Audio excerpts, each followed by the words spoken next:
Hai guys, kembali lagi di Distri, Dialog Misteri.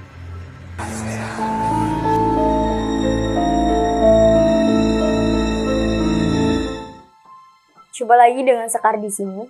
Seperti biasa, saya akan menceritakan pengalaman-pengalaman horor yang dialami oleh narasumber saya kali ini. Jadi di cerita kali ini, narasumber saya akan menceritakan pengalamannya yang katanya temannya ini ketempelan oleh sosok penghuni yang ada di pohon yang namanya itu meh. Jadi buat kalian yang nggak tahu apa itu pohon meh itu biasa disebut dengan pohon trambesi. Sebangsa kayak pohon beringin gitu. Agar lebih jelasnya, saya sudah hadirkan narasumbernya di sini. Ya, Mbak Rajo. Ya, gimana kabarnya Mbak Rajo? Alhamdulillah baik. Jadi ceritanya awalnya tuh gimana? Ya, ceritanya tuh awalnya kan teman aku 3 hari sebelum aku ulang tahun itu sifatnya udah beda. Mulai dari perilakunya dia yang biasa tidur di bawah jam 9, itu tidurnya di atas jam 9 terus. Di atas. Kadang malah nggak tidur sehari, Begadang. bisa disebut begadang sih. Perilakunya dia, terus sikapnya dia yang biasanya penyabar, jadi sering marah-marah. Anak ini nggak tahu kalau dia ketempelan, dia kenapa-napa, dia nggak tahu sama sekali. Dia sih peka terhadap sesuatu hal yang mistis, ya. Tapi dia nggak tahu kalau dia itu bisa ngelihat kayak gitu. Di hari ulang tahun itu, aku ngerasa anak ini kok semakin kesini semakin aneh. Dan anak ini nggak tahu kalau dia ketempelan, dia kenapa-napa, dia nggak tahu sama sekali. Terus dia ikut aja deh acaranya itu sampai tetap ikut acara sampai selesai. Iya. Itu ngelewatin pohon beringin ya, atau pohon meh, biasanya disebut dengan pohon beringin sih. Kalau di sana. Pohon itu besar banget. Di situ penunggunya kakek bersorban, jenggotnya putih panjang, dan kakek itu sifatnya keras. Pengen banget temen aku itu dikuasain dia, kayak gak mau pergi gitu, saking sukanya sama temen aku. Jadi awalnya teman kamu bisa ketempelan itu karena apa? Karena dia habis PMS, terus juga belum suci, terus dia mengumpat hal sesuatu yang kotor di depan itu karena dia juga kaget ada lubang di depan dia. Ayah aku bisa kan kayak hal-hal seperti itu, tahulah ya. Terus dibantulah aku dari hal yang kayak gitu, aku cerita, ayahku juga bantu dari jauh. Cuman posisinya itu aku nggak boleh cerita ke anak itu kalau dia lagi ketempelan. Iya. Di rumah suka teriak nggak jelas, kayak apaan nih, kayak apa sih, nggak bisa ngontrol diri sendiri gitu. Iya. Habis itu ayahku turun tangan, khawatir juga. Di rumahnya kan juga pojok, di depan rumahnya juga ada hal seperti itu. Dan ayahku hubungin temen ayah yang ada di luar kota, temannya ayah, untuk bantuin anak ini. Soalnya kakek-kakek ini minta antara 2 hal.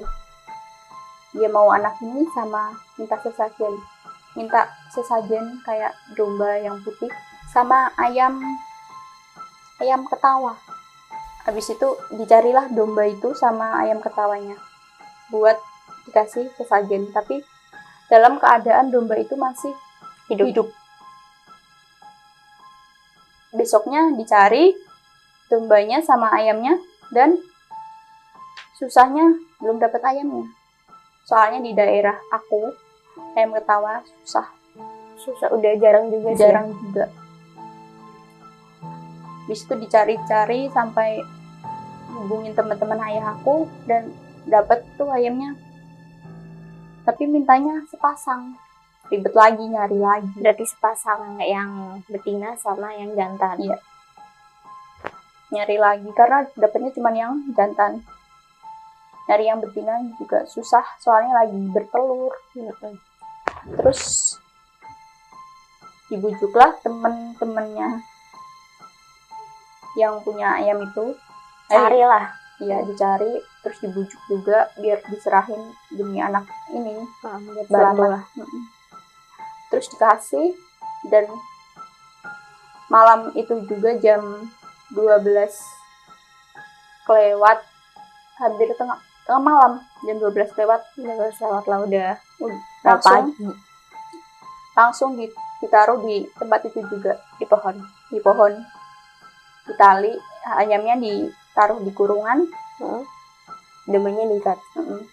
Ya aku udah emosi kalau sampai ini nggak bisa dilepas, kayak aku turun tangan. Udah, singkat cerita, besoknya ayahku kembali ke pohon itu dan domba sama ayam ketawanya itu udah nggak ada, hilang. Ayahku langsung ngecek ke rumah temen aku, terus dilihatlah temen aku, ya udah posisi nggak sadar atau udah di atas, dan aku ngelihatnya sambil sedih banget. Temen aku sampai kayak gini. Terus Udah bisa gerak. nggak bisa. Dibantulah sama ayahku, ditarik dari kakinya, ujung jempol, tarik Ujung pakai tangan. kaki. Iya, ujung kaki, jempolnya ditarik pakai tangan. Terus sambil aku bantuin dia lantunin syahadat. 3 jam kemudian dia udah Sadar bener, kayak Sadar. kembali ke normal lagi. normal kembali, karena kakeknya ini dibuang ayah,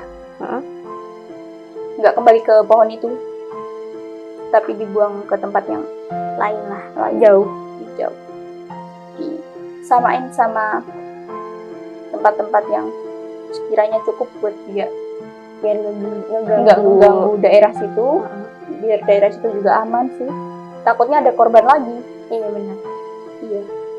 Terus kondisi temenmu ini habis dikeluarin kakek-kakek itu gimana? Nggak sadar, kayak kenapa banyak orang di sini, kenapa ramai. Tapi ini besoknya udah aktivitas kayak Besoknya aktivitas kembali, bener-bener kayak manusia. biasa. Jadi kesimpulannya, buat kita semua itu tetap hati-hati dalam bertindak, perkataan, sama kita kalau kayak nggak percaya sama mitos-mitos, tetap harus menghargai gitu ya guys. Oke guys, makasih buat kalian yang udah nonton episode kali ini dari awal sampai akhir. Nantikan episode-episode selanjutnya di Misteri. Jangan lupa like, comment, and subscribe. Dan buat kalian yang punya cerita-cerita horor nih, bisa ditinggalin di kolom komentar atau menghubungi email di bawah ini. Sampai jumpa di misteri selanjutnya.